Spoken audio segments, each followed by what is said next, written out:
Hey everyone, I'm James Smith. I'm the CEO and co-founder of a company called Bug Snag, and today I'm going to be talking about fixing crashes in production. And I'm sure a lot of you have talked about concepts like testing in production and using your customers as guinea pigs, but it's not as blunt as that, and so we're going to discuss that a little bit today. So, a bit of background about me. I'm James Smith. I'm the CEO and co-founder of Bug Snag, as I said. I've been writing software for 20 something years, and I'm a builder. I like building things, companies, products, code, quadcopters, Legos, whatever it is. And when I had more time to code, I had a background in open source. I used to write and maintain a bunch of open source libraries and SDKs, mostly in the client side, Android, JavaScript, those sort of things. And in a former life, what brought me out to the Bay Area was I was the CTO and first employee at a company called HeyZap, which was a Y Combinator company that started off as a gaming social network and kind of morphed into an ads platform at the end.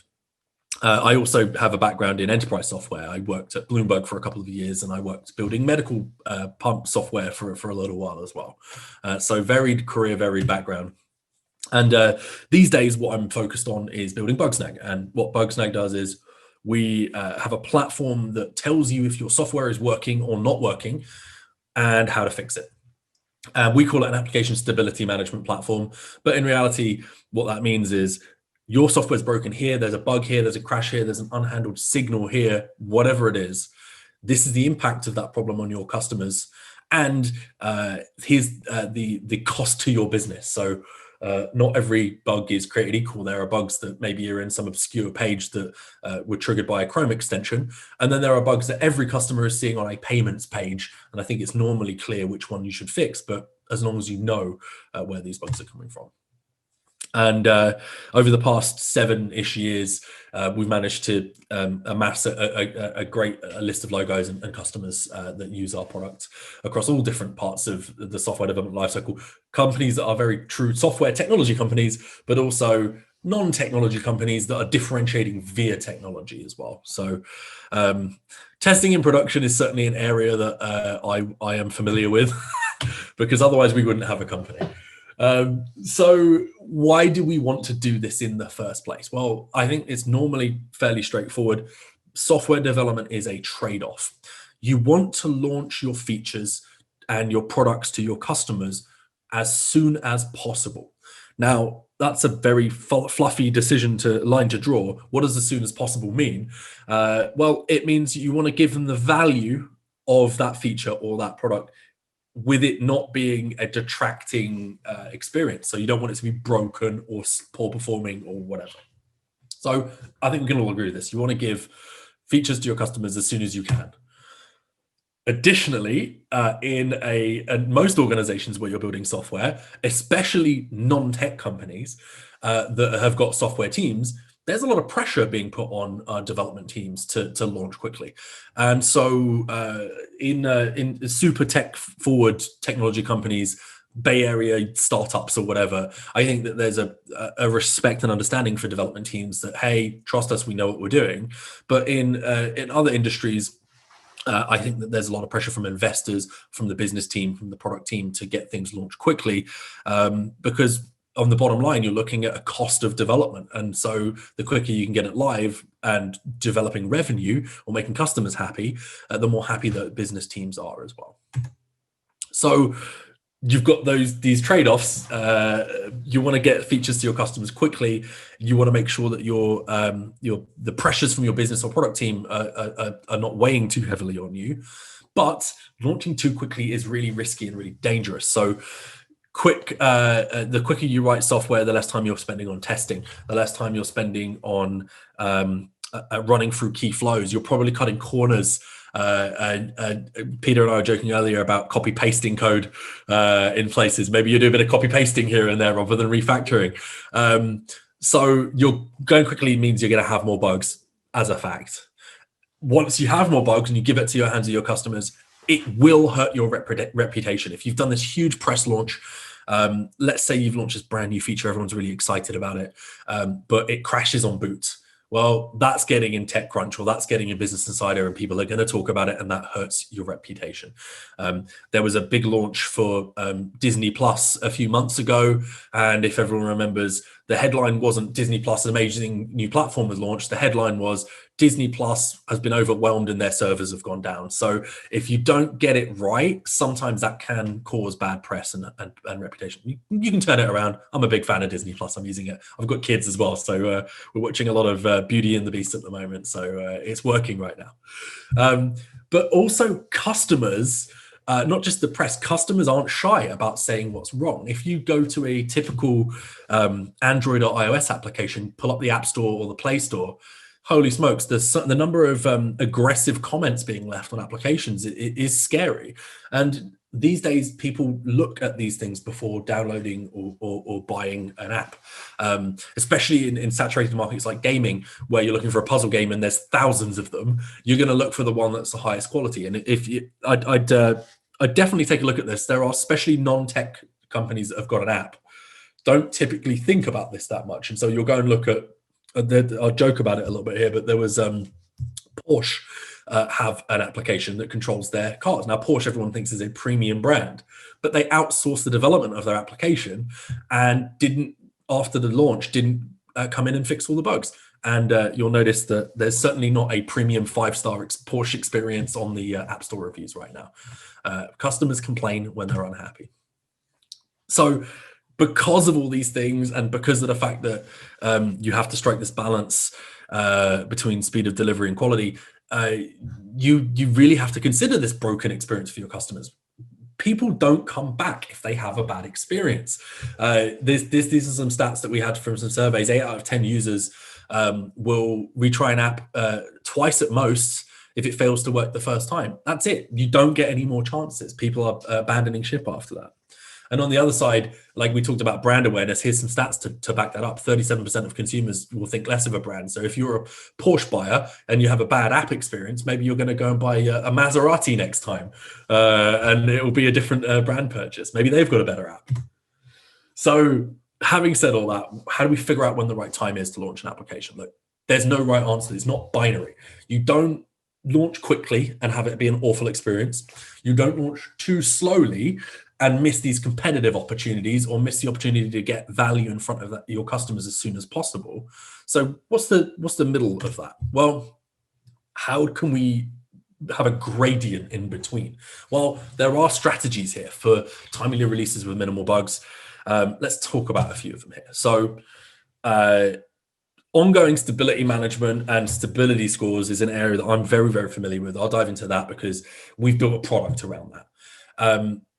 A/B testing and phase rollouts, if you're not doing this already, you should be considering doing this. Now, I don't necessarily mean complicated variant A/B tests. It could be that you do a beta program, as simple as that, and you give access to customers early. We'll talk about that a little bit more.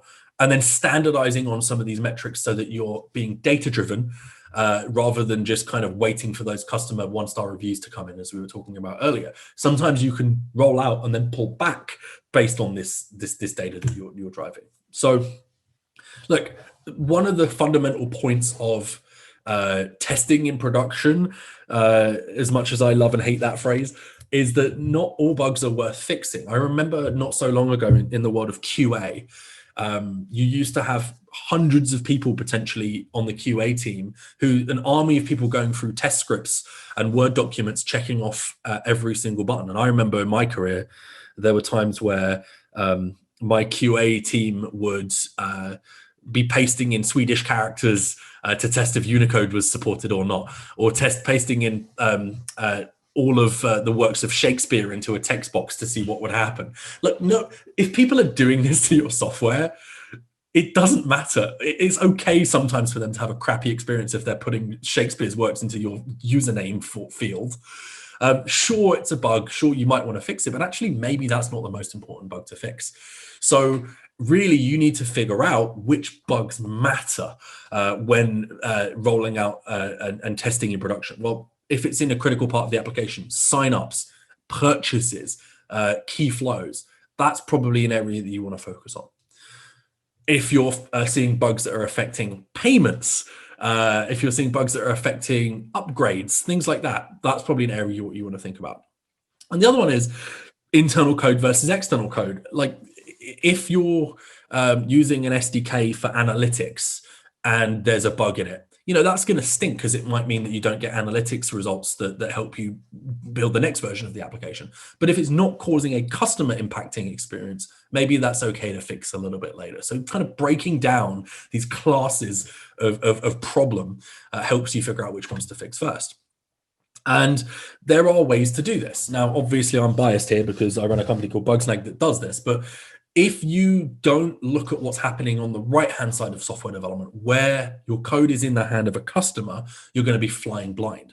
And historically, the way to do this was to use log files and things like that. But log files are very reactive rather than proactive. I don't think there are many software developers who make it a hobby to go delving into log files in production on the regular. It's a painful experience. So if you are choosing something to look at what's happening in production, pick something that really highlights and bubbles up the key aspects, whether that's an error monitoring solution like a Bug Snag, or maybe you're using a product analytics tool like Mixpanel or Amplitude. You want to have that visibility to the software once it's in the hands of your customers. Probably you want both. Probably you want all of the above. But with Bugsnag, for example, what we do is we capture session information and crash and bug information in production in real time, and then we'll bubble it up and surface it in such a way that you can say, this new release is broken, or this project, we've got a suite of 5 applications, one of them is broken, so let's go and spend our time on that one right now. So you can balance that time. Collect diagnostic data as well. Like in a log file, you might have a big paragraph of log data printed out, but maybe you want that structured. So this is what we call at Bugsnag, it's ongoing stability management. If you're thinking about the concept of can we ship faster, you will introduce bugs, but again, that's okay. You're going to reduce time in QA. You're going to automate the left-hand side of the testing process. You're going to do linting. You're going to be doing code coverage. You're going to be doing cyclomatic complexity measurement. You're going to be doing CI/CD. All of the best practice left-hand side of the software development cycle, do that. But don't stop there. Make sure that you're capturing stuff on the right-hand side as well. So stability scores is one of these aspects that I wanted to dig into. It's a number, it's a metric. You're able to say for this release or for this application, what percentage of my customer base saw a bug? Now, you can use a product like Bugsnag to do this. I think tools like Datadog have something like this as well. They call it error rates. But if you want to roll your own, the math's pretty simple. Count how many sessions there were, count how many failed sessions there were, and that gives you your stability score. But measure that and track it over time and track it on a release per release basis. And then set goals based around that. Like, again, whatever tool, whatever product you're using, Bugsnag has a feature built in for this, but have a look at, are we performing better or worse than our goal and our target set? And in our case, we call it a target stability and a critical stability, but they reflect very core industry principles like SLOs, service level objectives, and SLAs, service level agreements. So they align with what people are talking about and thinking about in the industry. So A/B testing and phase rollouts real quick. You can get features out without introducing new bugs by giving some subset of your customers content. So whether this is using a tool like Launch Darkly or Split or Rollouts, there are products out on the market that will give you phased rollouts via SDKs, or if you're rolling your own. But either way, you don't even need to be that complicated. You can do a beta. In fact, on mobile, the App Store and the Play Store both have a concept of a phased rollout of a new release baked into the release process of a mobile application. So you don't even have to use this. You can say, this is version 2. Version 2, I would like to go out to 5% of my customer base at first. But again, once you do that phased rollout, the point of doing it is you're meant to find canary issues. You're meant to find a canary in the coal mine issues like, okay, we need to roll back version 2 because there are bugs. And to do that, you need to use some production monitoring tool, Bugsnag or whatever you're using, to see if there are issues in there. There's a ton of kind of additional things here, but like comparing the stability of these features and phasing rollouts is the approach in general that I would point to. And the kind of last thing is standardizing on this. Like there's no there's no point in doing this as a development team unless you have that business and product team bought in. I said earlier that there's pressures in the business to ship quickly. So don't just have this as a siloed metric. This is a metric that you need to share with the product team or the business team so that they're not giving you pressure. If this is a metric that you agree on throughout the whole development process, then you're not going to have arguments at the end to ship quickly, because you can point to these metrics and say, you know what, we agreed that we would do this at this number, at this stability score. So let's not break that agreement right now. So standardize on this, have this be a company core metric, make it data driven, and it allows you then to strike a balance between quick delivery of software and not screwing your customers over with a poor customer experience. I mean, this is kind of a summary of what I was just saying here. If you're picking a product to help you out with this, make sure it has these kind of features and these kind of capabilities in it, because really what we're talking about here is being proactive instead of reactive. You're not going to be able to get all of this stuff by digging through log files. This is something that's a mentality change, and you want to make sure that your products and tool sets support that. So once you've got these strategies, you can do these phase rollouts, and you can be more confident that you're not just giving your customers bad software. Now, I hate the phrase test in production. I've said it multiple times, because really what you're not doing is throwing broken stuff at your customers. You're using strategies, hopefully, to make sure that you can get your customers features quickly while minimizing the risk, which is that sweet spot in the middle. So there we go. That was my whirlwind tour through testing and production and making sure that you can release software quickly. You can find me on Twitter, and you can check out Bugsnag at bugsnag.com. And also, we've done a few blog posts about this on our blog as well. So thanks for listening.